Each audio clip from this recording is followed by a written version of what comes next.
Hey everyone, this is Michael again, and welcome to the Monday Night Raw review.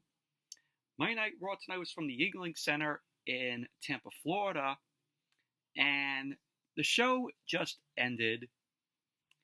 And Monday Night Raw tonight, I thought it was an okay show, and I thought it was better than Saturday night's main event on Saturday, to which I was going to cover Saturday night's main event, but there were so many commercial breaks during that show, and you only had 20, 30 minutes of wrestling, and the rest was like commercials. Yeah, that's how Saturday night's main event was on Saturday. And then NXT Battleground was last night, which was a good show, which I enjoyed. Both those shows were held at the same arena, and Monday Night Raw was at the same arena tonight. But tonight on Monday Night Raw, we had two Triple Threat Money in the Bank qualifying matches for the men. We had Penta versus Chad Gable and Dragon Lee. We also had Sami Zayn versus Finn Balor and Sami Zayn. That was the second Triple Threat Money in the Bank qualifying match, which was the main event of the show. We also saw Rusev in action. He ended up taking on Akira Tozawa. You already know that that's a squash match. We had the World Tag Team Championship on the line, where the New Day defend the titles against American-made, the Creed brothers, and the War Raiders, Eric and Ivar. Liv Morgan ended up returning tonight. Liv Morgan has been out for a month because she was filming a movie. She was filming, if I could find the movie here, it was in Japan where she was filming the movie. It is the Bad Lieutenant. It's called the Bad Lieutenant Tokyo, and this is a standalone sequel to the Bad Lieutenant, which was released in 1992. Which I never seen the Bad Lieutenant, but she is in this upcoming film, and Neon's going to release the film whenever the film comes out. But she ended up taking on Kairi Sane tonight. But overall, Monday Night Raw, okay show it was. But anyway, let's jump right into the review. Monday Night Raw opened up tonight with Seth Rollins, Braun Breaker, Bronson Reed, and Paul Heyman.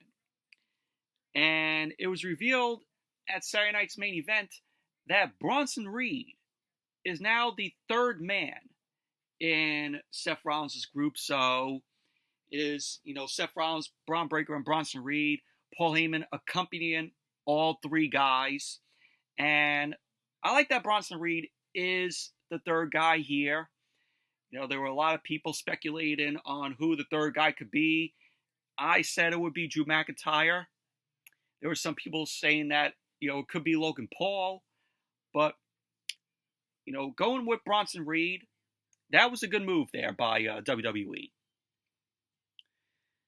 So, Seth Rollins, Braun Breaker, Bronson Reed, and Paul Heyman were in the ring. Paul Heyman got on the mic. He ended up doing a shtick where he says, "Ladies and gentlemen, my name is Paul Heyman." He ended up saying, "Let's see who the players are," without even the benefit of a scorecard. He ended up saying, "First, a man, an attack dog, a badass, the badass in a true bloodline of badasses." He ended up saying, not just a badass, but the key to the future. He ended up saying that if Skynet sent a Terminator from the future to this planet today, and you ask that Terminator who's going to main event WrestleMania 45, 46, 47, 48, 49, 50, and so on, that Terminator will tell you the answer to that question. And that guy is Braun Breaker. So Paul Heyman, tease a little bit for the future that Braun Breaker might main event those WrestleManias?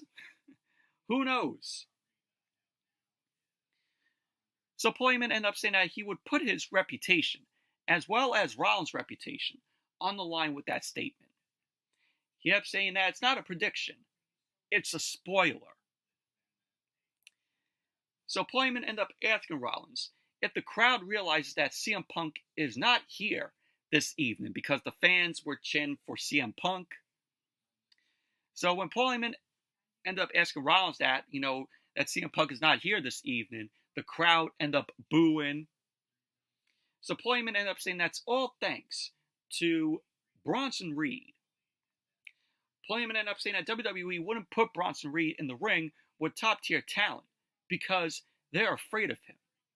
He ended up saying that the top-tier talent is afraid, and that Bronson Reed is too reckless because of the tsunami.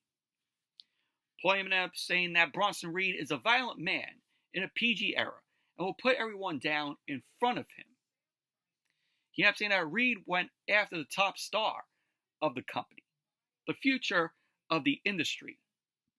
He ended up saying that Bronson Reed targeted Seth Rollins, and in one night, Bronson Reed put a beating on Rollins worse than Roman Reigns did in 10 years. Paul Heyman ended up saying that Bronson Reed did more to Rollins than CM Punk did. Now, if you remember, Bronson Reed ended up taking out Seth Rollins before Bronson Reed went out with injury. So, Paul Heyman ended up saying, in one night, Rollins fought Reigns and Punk in what was basically a handicap match at WrestleMania, and they couldn't do to Rollins what Bronson Reed did in one night. Paul Heyman ended up saying that Rollins is the most generous man he's ever known. He ended up saying that Rollins is the epitome of the epitome. He ended up saying that Rollins is the future of this entire industry. So Paul Heyman ended up telling the crowd to acknowledge Seth Rollins. So the crowd ended up booing. So Paul Heyman then handed the mic to Rollins. Rollins ended up getting on the mic. He ended up saying, "Make no mistake about it, Tampa. This is the vision. This is my vision. This is the way forward. This is how we secure the future of this industry. We do it through total control, through total domination, through complete power." To which that led the crowd to chant, "You sold out" to Rollins. So, at one point when Rollins came out, they were all going, "Whoa." And then they're chanting, "You sold out" to Rollins. So Rollins ended up asking the crowd who he sold out to. Himself? Rollins ended up saying that he hasn't changed a beat. He ended up saying that he told the people exactly what he would do at WrestleMania. And he didn't. So the crowd were chanting, "Fuck you, Rollins." And Rollins ended up saying that he cannot believe that the crowd is questioning his integrity. He ended up saying less than 5 minutes ago, every person in this building sang his song. And now they want to chant profanity and question his integrity. And of course, the crowd was singing along again. So they're singing, they're booing Rollins. They're chanting, "You sold out" to him. They chant, "Fuck you" to him. And now, when Rollins ended up saying that to the fans, "Oh, are you questioning my integrity?" And, "Oh, every person in this building was singing my song 5 minutes ago." And then the crowd starts going back to singing Rollins' theme song. I'm like, the crowd can't make up their mind here. So, Paul Heyman, it was funny. He was singing Rollins' song in the background. So Rollins ended up saying that the morons don't know right from left. And they don't know what's good for them. But they're telling him that he's the bad guy and doesn't deserve the power. Rollins ended up saying that he's the only person who does. He ended up saying that he's the only person capable of leading the company into the future. He ended up saying that only he can wield that power. He ended up saying that the power comes through championships. And he'd be standing here right now as the World Heavyweight Champion. if it weren't for Sami Zayn and CM Punk. So Rollins then went over to Bronson Reed. He ended up saying that CM Punk found out on Saturday exactly what happens when you underestimate him. He ended up saying that Sami Zayn will figure that out later on tonight. Rollins ended up saying that he has found something more powerful than championships. He ended up going on to say that he has found an object that allows him to control the fate of those championships. Rollins then looked up at the Money in the Bank briefcases hanging over the ring. He ended up saying that he will qualify for Money in the Bank and win the contract and cash it in. He ended up saying that here's the beauty. He can do it whenever, however, and to whomever he wants. Rollins ended up saying that there is nobody who can stop him. And that is complete domination. And it is total power. Rollins ended up saying that that is why he is a visionary and a revolutionary. He is Seth frickin' Rollins. And pretty much that was basically how the segment ended. But this was a very good segment here to open the show. Bronson Reed, fits like a glove in this group. And when you looked at Bronson Reed and Braun Breaker standing behind Rollins, they almost look like security for Rollins. Just like how Rollins a decade ago had J&J Security. He had Joey Mercury and Jamie Noble. Now you can have B&B Security in Braun Breaker and Bronson Reed. But yeah, really love this group here with Seth Rollins and Bronson Reed and Braun Breaker. And, both guys, Bronson Reed and Braun Breaker, they just fit like a glove with Rollins there. And Paul Heyman accompanying them, managing them, is just icing on the cake there. But like I said, overall, very good promo to open Monday Night Raw here. And then we had the first match of the night. Triple Threat Money in the Bank qualifying match. Penta versus Chad Gable versus Dragon Lee. And this was a very good match here. This was probably one of the best Money in the Bank qualifying matches on Monday Night Raw this year. Just all three of these guys had good chemistry in this match. You had Vikingo, who was sitting at ringside, which Vikingo is going to be taking on Chad Gable at Worlds Collide. So that would be a very good match there come Worlds Collide. So the match ended up getting on the way.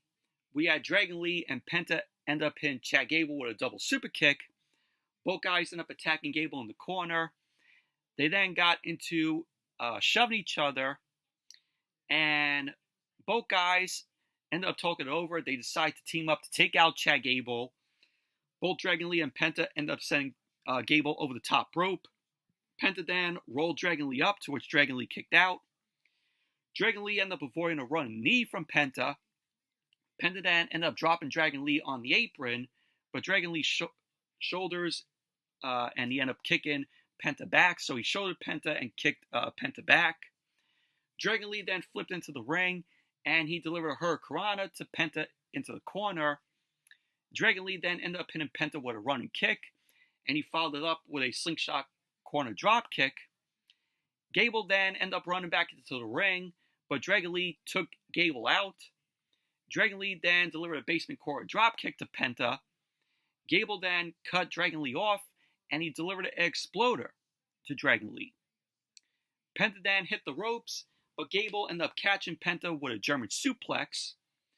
Dragon Lee then ended up shouldering Gable. He ended up going for a slingshot, but Gable countered that into a Northern Lights suplex on Dragon Lee, to which he went for the cover, and Dragon Lee ended up kicking out. Gable ended up dumping Dragon Lee out of the ring. Chad Gable then ended up grabbing Penta and sent him into the ropes, but Gable ended up blowing his head, and he ate a kick from Penta. Penta then delivered a reverse sling blade to Gable. Dragon Lee then ran in, but Penta ended up standing Dragon Lee up in the corner and he ended up super kicking him. Penta then ended up hitting Gable with a tilt-a-whirl backbreaker, which Michael Cole on commentary botched the move, which he ended up calling a neck breaker. It was actually a backbreaker. So Penta ended up getting Dragon Lee in the Gory Special position. And as Penta ended up holding Dragon Lee, Penta ended up hooking Gable's arms, and he pulled him up in a piledriver position. Penta then fell back and dropped Gable on his face. Gable went face first into the canvas, which that was fucking crazy. Literally, Gable went face first, hitting the canvas. So Gable ended up rolling out of the ring. The ref ended up checking on Gable. Penta then ended up hitting Gable and Dragon Lee with Tope Con Hilo, which was awesome. So then Monday Night Raw went to commercial. Then when Monday Night Raw came back from the commercial, Penta ended up dropping Gable out of the ring, and he super kicked Dragon Lee. Gable pulled Penta out of the ring, and Gable bounced Penta off the commentary table. Gable then turned his attention to Vikingo. Vikingo started jawing back at Gable because Gable was talking a little trash to Vikingo there. Gable then ended up punching away at Penta, and then from out of nowhere, Dragon Lee annihilated Penta with a suicide dive over the commentary table, which was fucking awesome. It was fucking crazy. That suicide dive by Dragon Lee to Penta was absolutely great. Gable ended up attacking Vikingo, and he ended up sending Penta back into the ring. Gable ended up chopping Penta, and both Gable and Penta were exchanging chops to each other. Dragon Lee ran in, and he delivered a super kick to Gable. Penta then super kicked Dragon Lee, but Dragon Lee fought back with a knee to Penta, and he ended up delivering a Poison Rana. Dragon Lee ended up flipping through a clothesline from Gable, and he ended up pinning a sit-out powerbomb onto Gable, to which he ended up going for the cover, to which Gable kicked out. Dragon Lee lift Penta. Penta started elbowing out. Penta ended up going for the Penta driver, but Gable ended up grabbing Penta, and he delivered a German suplex to Penta, which also sent Dragon Lee flying. So Gable then pulled his straps down. He went to the top rope to deliver the moonsault on Penta, to which he did. So Gable ended up going for the cover, and Penta kicked out. So Dragon Lee ended up charging at Gable, but Gable ended up hitting Dragon Lee with an overhead belly-to-belly suplex into the turnbuckles. Gable ended up going up to the top rope, but out of nowhere, Vikingo ended up attacking Gable with a snap kick. So with Vikingo attacking Gable with that snap kick, Gable was then trapped in the Tree of Woe. So Dragon Lee then climbed the top rope. He ended up hitting Gable with a double stomp. Penta immediately ended up hitting Dragon Lee with a Mexican Destroyer, which knocked Dragon Lee out of the ring. Penta then ended up delivering the Penta driver on Gable, to which Gable was busted wide open from the kick from Vikingo. So Penta then ended up going for the cover, and there you go. Penta ended up winning the match. So Penta is now joining Solo Sikoa and LA Knight in the Money in the Bank match. But overall, this was a very good Money in the Bank qualifying match, triple threat. One of the best Money in the Bank qualifying matches on Monday Night Raw this year. Just like I said, all three of these guys had good chemistry in the match. And a lot of good spots that happened. And then we went to the Judgment Day Clubhouse. Finn Balor ended up saying that he's focusing on getting back to business. And we saw Dominic and Carlito. They were playing, of course, WWE 2K25. You know, they're addicted to that 2K25. So Roxanne Perez, she walked in, and she had another tray of chicken nuggets. To which last week, we saw Roxanne Perez end up giving Dominic, some chicken nuggets. So another tray for Dominic of chicken nuggets tonight. So Liv Morgan ended up coming, and she was like, "Konnichiwa, bitches." And Liv Morgan didn't like what she was seeing with Roxanne Perez giving Dominic chicken nuggets. So Liv Morgan ended up saying that Raquel Rodriguez has kept her up to date on what's happening. And it's interesting. She ended up saying that she'll address it later. But for now, Liv Morgan ended up saying that she's going to Adam Pearce to get a Money in the Bank qualifying match. So Raquel then laughed at Dominic. Balor ended up laughing. And he ended up saying, "Oh, it's great to have her back." So Carlito then warned Dominic not to eat Roxanne Perez's nuggets. So there you go. That was that.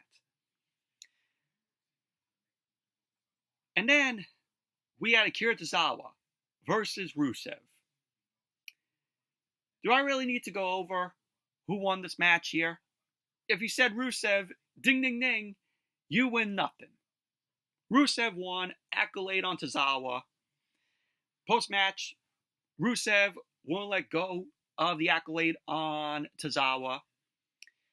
And all of a sudden, Sheamus ended up coming out. Of course, you know, Sheamus and Rusev, they were once officially part of the League of Nations.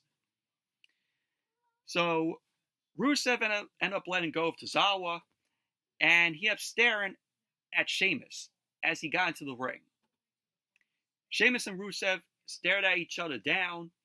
Rusev then walked away, and he left the ring. So this is setting up a Sheamus and Rusev feud, which I am looking forward to. And it's going to be a good feud. And finally, Rusev gets some competition. He had to go through Otis and Akira Tozawa just to get, you know, a feud going with Sheamus. So finally, we're doing something with Rusev. And then we saw Kathy Kelly. Kathy Kelly was backstage with Bert Kreischer and Tom Segura. I think that's how you pronounce his last name. But they have their own Netflix show. So Kathy Kelly mentioned that Segura has been critical of WWE. Segura ended up saying that he said some stupid things about the company. But they had Cody Rhodes on their podcast, and that it was awesome.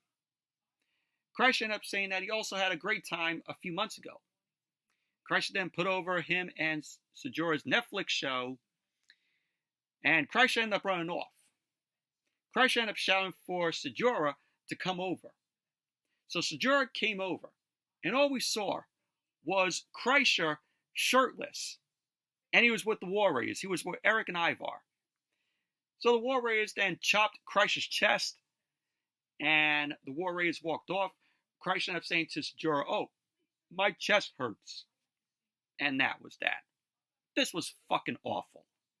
Absolutely terrible. And then, as Monday Night Raw came back from the commercial, we saw Sami Zayn. Sami Zayn was with Jey Uso. So Jey Uso ended up asking Sami what he thinks would happen, because Sami Zayn didn't go out there to stop Seth Rollins to kick off the show. So we had Jey Uso ended up saying that he get a 3-on-1 beatdown, and that they need to pick their shots. Jey ended up saying that tonight Sami needs to win the Money in the Bank qualifier, and if they try anything, Jey ended up saying to Sami that he's got his back. So pretty much that was basically that. Then we had the World Tag Team Championship on the line. The New Day, Kofi Kingston, and Xavier Woods. They have taken on the Creed brothers of American Made, Bruce and Julius Creed, versus the War Raiders, Eric and Ivar. This was a decent triple threat here. So, right before the bell rang, we had a brawl break out between the teams. The War Raiders ended up clearing the ring. Eric and Ivar ended up flipping Kofi out of the ring onto the other guys that were out there. Eric and Ivar end up going to the apron. Eric scoop slammed Ivar off the apron onto the other guys on the outside. So then the bell ended up ringing. Kofi ended up pulling Ivar's legs as he was on the turnbuckles. Julius ended up drop kicking Ivar off the turnbuckles to the floor. So this led to the New Day and the Creeds teaming up to beat up on the War Raiders at ringside. So all four guys in the Creed Brothers and the New Day end up driving Eric into the ring steps. Then they all got into the ring, the Creeds and the New Day, and they ended up posing together. And then as Monday Night Raw came back from the commercial, Kofi was taking it to Eric. Kofi ended up slinging Eric onto the apron, and he tagged Xavier Woods. Woods ended up hitting Eric with a double stomp to his neck. Woods then dropped the elbow, and he slapped Eric in the head. Eric then shoved Woods off, and he connected with a stiff forearm. So this led to Ivar and Julius ended up tagging in. Ivar and Julius ended up going at it. Ivar ended up hitting a back body drop onto Julius, and he ended up hitting Woods with a big boot. Ivar ended up slamming Brutus, and he dropped Kofi onto Brutus. Ivar ended up hitting Kofi and Brutus with a basement crossbody block. So you had Xavier Woods end up charging. Ivar ended up sending Woods over the top rope. Ivar clotheslined Brutus over the top rope, and he hit Kofi with a back body drop over the top rope onto the other guys on the outside. So Ivar ended up heading to the top rope, but Kofi ended up kicking Ivar in his head, and he knocked Ivar to the floor. Eric ended up knocking Kofi to the floor. Brutus ended up attacking Eric, and he put him on the top rope. Eric then ended up smacking Brutus in the face. Brutus started to fight back at Eric, but Eric ended up punching Brutus down to the canvas. Julius leapt to the top rope, and he ended up hitting a superplex to Eric. Woods immediately followed up with a limit break elbow drop onto Eric. Ivar then ended up crushing Xavier Woods with a splash off the top rope. So we had Woods end up going for the cover, and all the competitors broke up the pin. So we had Kofi end up going for a dive onto Ivar. Ivar caught Kofi. He ended up sending Kofi into the LED apron. Ivar then splashed Kofi against the LED apron, and that short-circuited the lights on the LED apron. Ivar then headed to the top rope, but Julius kneed Ivar in the head. Xavier Woods immediately rolled Julius up, and he held the tights, to which that led the New Day to retain the World Tag Team Championship. But overall, decent triple threat match it was for the World Tag Team Championship. Obviously, Kofi Kingston and Xavier Woods were going to retain the title, so no surprise there. And then we saw Liv Morgan and Raquel Rodriguez. They were walking backstage, and they saw Io and Kairi Sane. So Liv Morgan ended up making fun of Io and Kairi, saying that their team is deader than Kairi Sane's chances at Money in the Bank. Liv Morgan ended up saying that when she wins the briefcase, she'll cash in on Io, something Kairi Sane could never do. So Kairi Sane ended up challenging Liv Morgan to a match, to which Liv Morgan ended up accepting. And so Raquel Rodriguez ended up saying to Kairi Sane, "Oh, you just messed up."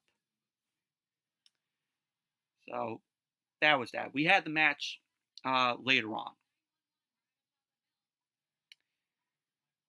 And then we got word of Saturday night's main event and Evolution. They're going to be held in Atlanta on July 12th and 13th. Saturday night's main event will be July 12th. Evolution will be July 13th. And NXT Great American Bash will be held there too. So another weekend for WWE in Atlanta. NXT Great American Bash has been announced, but there is no date given when that is taking place. But I know that's probably going to take place that weekend. But who knows?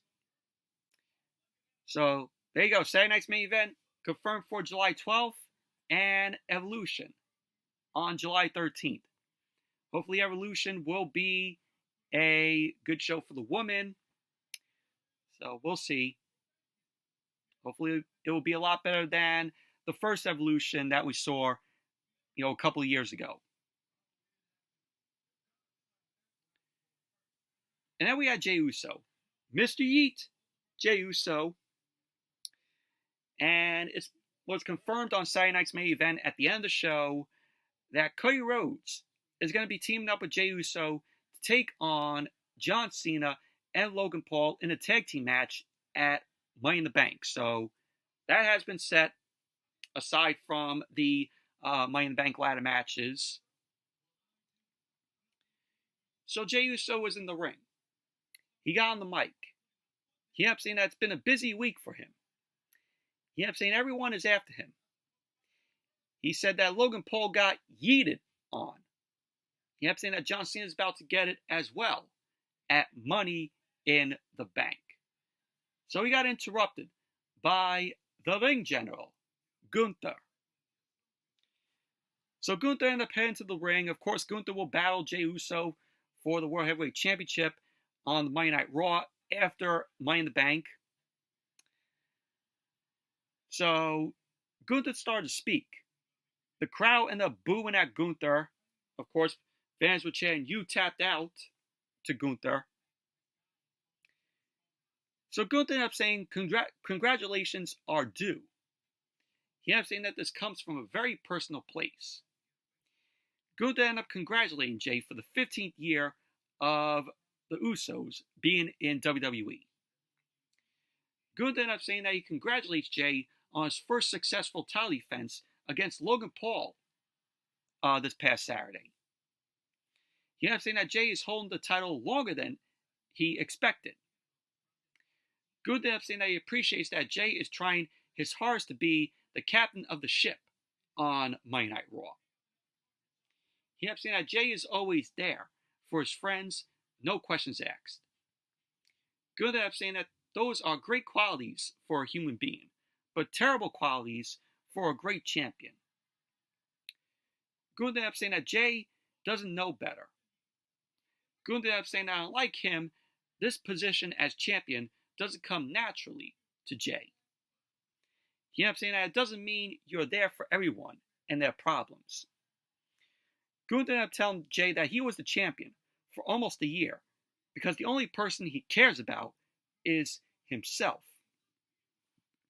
He ended up saying that Jey doesn't have to intellect to know how to carry himself as a champion.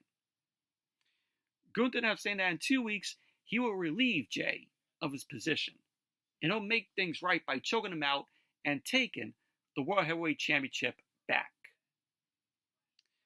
So Jey then removed his sunglasses, and he ended up asking Gunther, "Are you done?" Jey ended up saying that he's done with everybody saying his days as champion are numbered. He ended up saying that he's done with everyone using the World Heavyweight Championship as an excuse to ignore their friends. Jey ended up saying that he fights for those who fought for him, and that if Gunther wants to judge him, then he can go ahead. Jey ended up saying what Gunther fights for is less than what he fights for. Jey ended up saying that he isn't overlooking Gunther.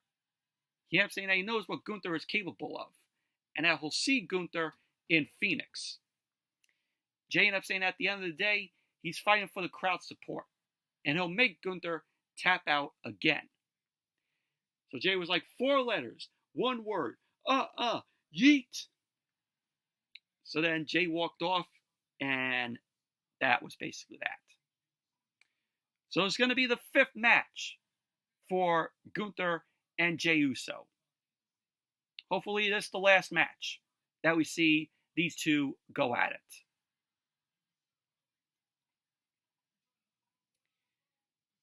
And then we had Liv Morgan. She had taken on Kairi Sane. And this was a mid-match here. Of course, Liv Morgan was accompanied by Raquel Rodriguez. So the match got underway. Both Liv and Kairi locked up. Liv ended up powering Kairi into the ropes. They rolled to the corner. Liv ended up shoving Kairi back. Liv ended up pulling Kairi down by her hair and started kicking her in the face. Liv then stomped away at Kairi. Kairi ended up fighting back with some chops and punches Liv Morgan into the corner. Kairi ended up sending Liv to the opposite corner, but she got dropped onto the apron. Kairi then ended up knocking Liv back, and she came off the top rope. She rolled through as Liv Morgan ended up charging at her. So Kairi ended up sending Liv into the ropes. She then ended up hitting a head scissor takeover on Liv. Liv was leaning against the ropes, to which Kairi knocked Liv to the apron with a sliding forearm. Kairi then elbowed Liv back. She ended up going to boot Liv into the ring post, but Liv moved out of the way. Liv then ended up hitting a sunset flip powerbomb to Kairi onto the floor, which that led to Monday Night Raw going to commercial. So as Monday Night Raw came back from the commercial, Liv Morgan was shown starting up 3 Amigos. She had 2 Amigos on Kairi Sane. Liv ended up going for the 3rd Amigo, but Kairi countered that. Liv Morgan then elbowed Kairi, but Kairi hit the ropes, and she ended up spearing Liv down. Kairi got up, and she ended up hitting Liv with 2 hammer throws. Kairi ended up following that up with a running cross body block to Liv. Liv ended up reversing the whip to the corner, but Kairi ended up coming back with a running blockbuster to Liv. So Kairi ended up hitting a sliding forearm in the corner to Liv, because Liv was in the corner. So Kairi headed to the top rope. Kairi ended up hitting a diving forearm onto Liv, to which she went for the cover, and Liv ended up kicking out. So later on, we had Roxanne Perez. She ended up running down, and she knocked Kairi off the top rope. So Raquel Rodriguez and Roxanne Perez were arguing at ringside. So Liv ended up seeing that. And so Kairi ended up countering the Oblivion with a roll-up on Liv. So Kairi Sane ended up winning the match. So post-match, we had Raquel Rodriguez ended up telling Roxanne to go away. And pretty much that was basically that. But overall, this was a very mid-match here between Kairi and Liv Morgan. And then we had a promo from Rhea Ripley. Rhea Ripley ended up saying that mommy's always on top. Wasn't just a saying to her. She ended up saying that it was a way of life. Rhea ended up saying that lately, it hasn't been a reality. She ended up saying that in Money in the Bank, that all changes. Rhea ended up saying that for the first time in her career, she's in a ladder match.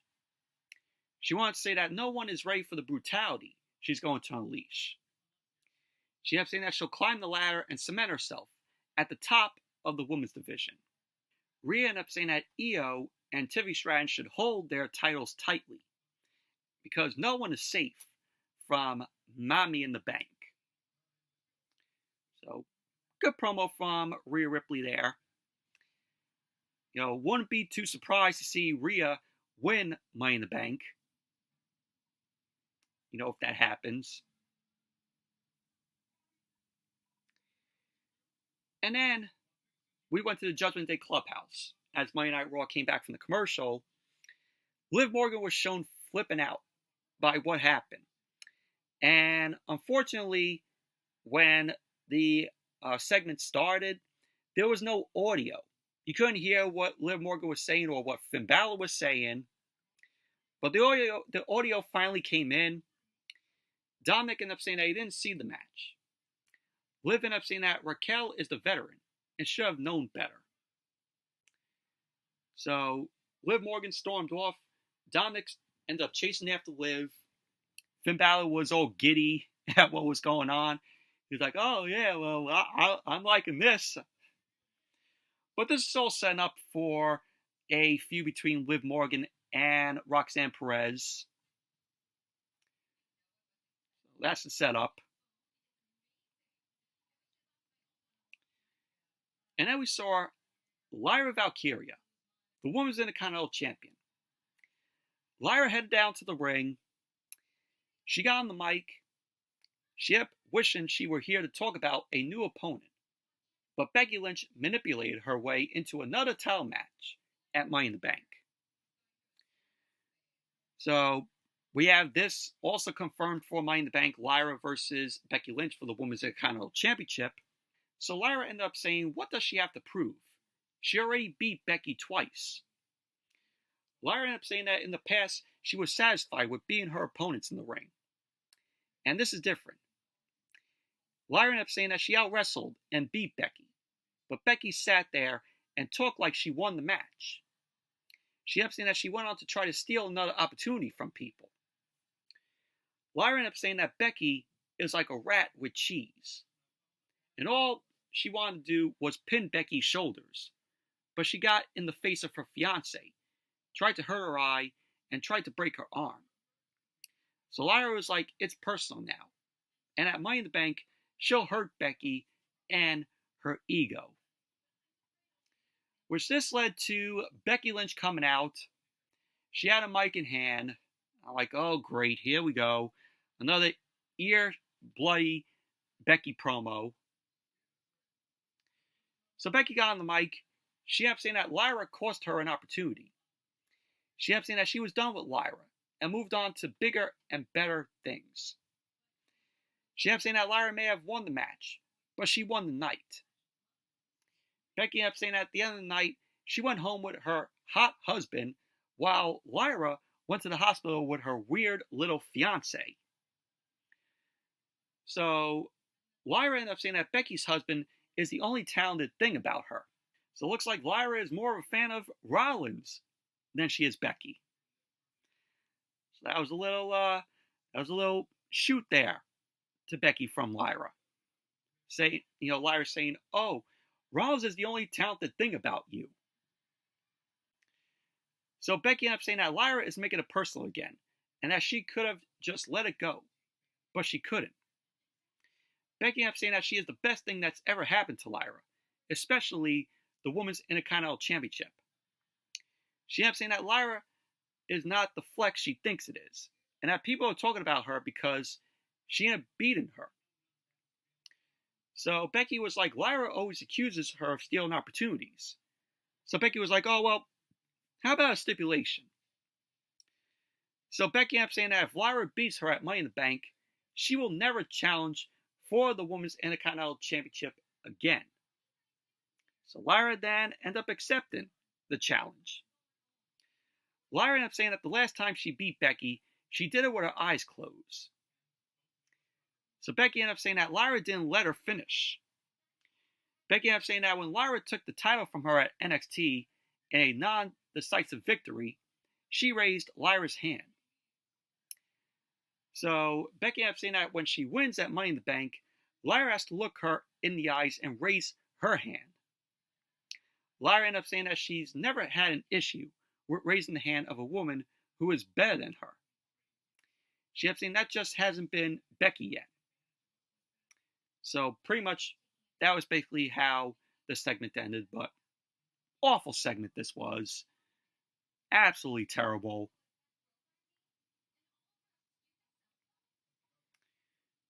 And then we saw Sami Zayn. Sami Zayn was walking backstage, and Karrion Kross ended up stopping Sami. Kross got a big ovation from the crowd, we heard. Scarlett was shown seated on a crate, and Kross ended up saying that Sami is still clawing to the top after foregoing an opportunity to go to SmackDown and get a title shot. Sami ended up saying that he doesn't have time for Karrion Kross. So Sami ended up going to walk off. Kross ended up asking Sami if he realizes he'll never win the title. So Sami Zayn stopped. He ended up saying to Kross I'll deal with you later. So that was that. I mean, can we get Cross in a match, please? Can we get a push for Cross?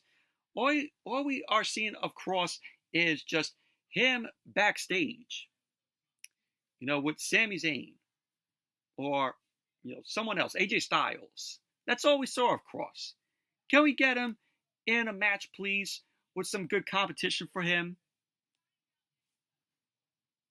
I mean, this is the best that they got for Cross, just being backstage.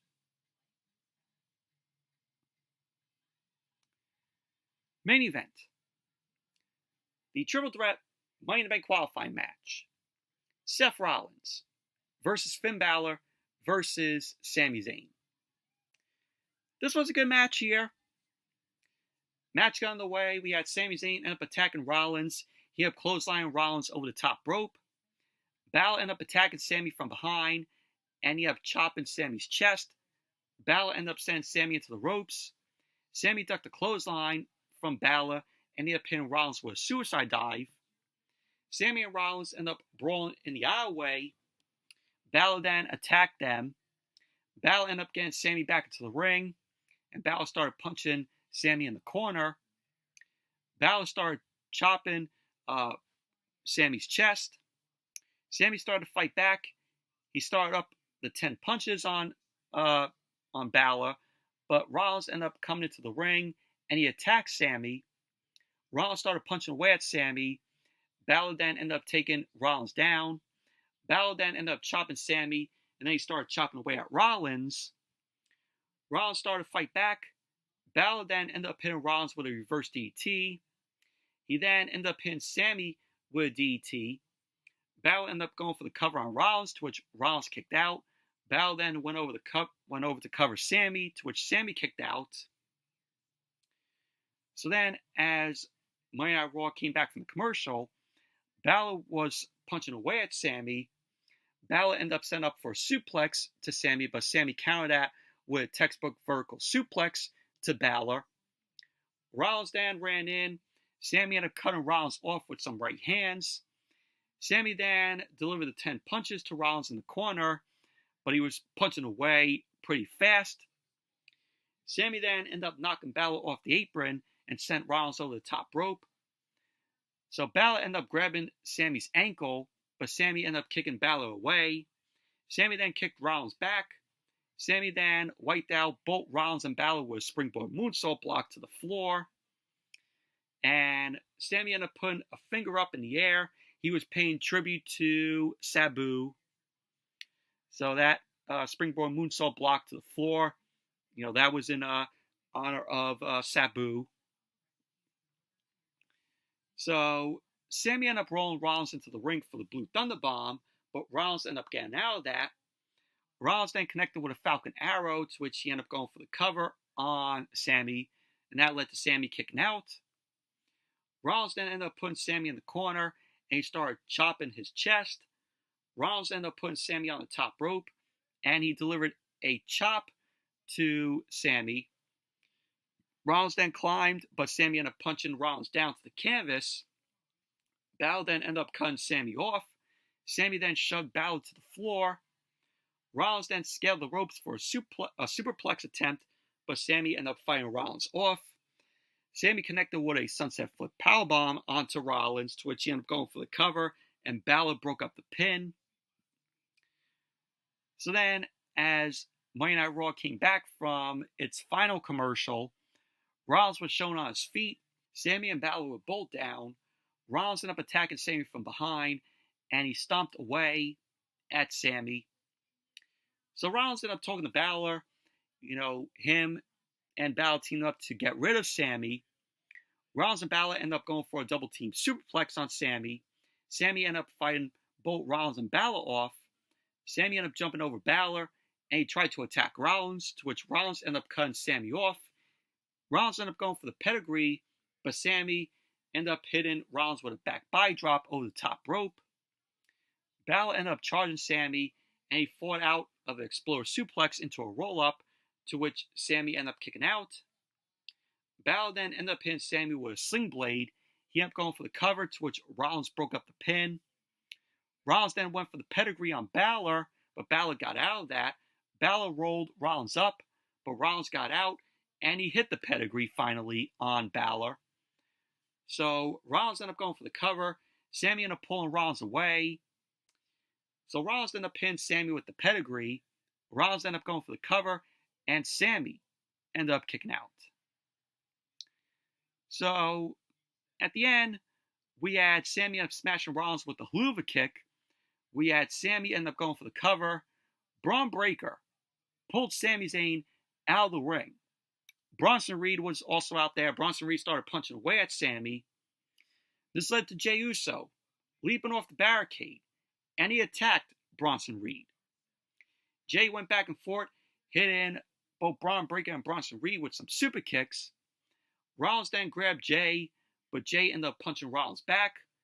Breaker then delivered a massive spear to Jey on the floor. Bronson Reed ended up avalanching Sami into the ring post. And Dominic Mysterio ran to ringside, and he slid a steel chair into the ring. So Balor wasn't close to the steel chair. Balor then crawled over to grab the chair, but Rollins ended up giving the stomp to Balor onto the chair. So Dominic's plan backfired. So Rollins ended up going for the cover, and there you go. Seth Rollins ended up winning the match. So Seth Rollins will be joining LA Knight and Sol Sikoa and also Penta in Money in the Bank. Post-match, CM Punk's music ended up hitting. Braun Breaker and Bronson Reed headed up the ramp. Punk ended up sneaking in through the crowd. He got into the ring, and he had pinned Rollins with the GTS, the go to sleep. So Braun Breaker and Bronson Reed were charging back to the ring. Punk ended up running through the crowd as Braun Breaker and Bronson Reed were in the ring. And pretty much that was how Monday Night Raw went off the air. Overall, good main event this was. Obviously, I knew that Rollins was going to win the match. I knew he was going to, qualify for Money in the Bank. Thanks to Bronson Reed and Braun Breaker. But overall, Monday Night Raw, okay show it was tonight. I thought it was better than Saturday night's main event. But anyway, that's it for the Monday Night Raw review. Thank you all for watching. Hope you all enjoyed this review.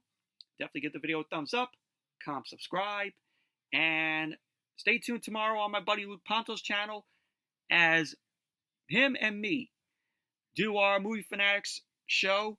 So tune in 8 o'clock tomorrow on my buddy Luke Ponto's channel. We'll be discussing the movie news. So check out our show tomorrow night, and I'll see you all later.